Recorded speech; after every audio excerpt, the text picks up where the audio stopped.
Syederalon harga emas di Takengon pada Kamis 3 Maret 2022 merangkak naik.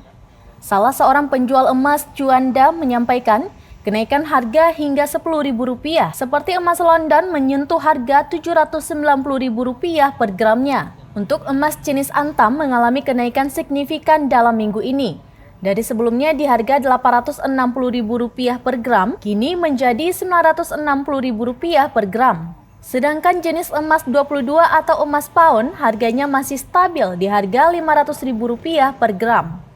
Juanda menyebutkan kenaikan harga emas ini dipicu karena terjadinya perang antara Rusia dan Ukraina. Sedangkan penyebab di lokal karena mulai mendekati Lebaran. Kemarin makin naik. Emas London naik sekitar 10 ribuan, itu kemarin pasaran 78 sama ongkos 800. Sekarang 79 pasaran sama ongkos 81. Dari Takengon, Syederalon Bagus Setiawan, Serambi On TV.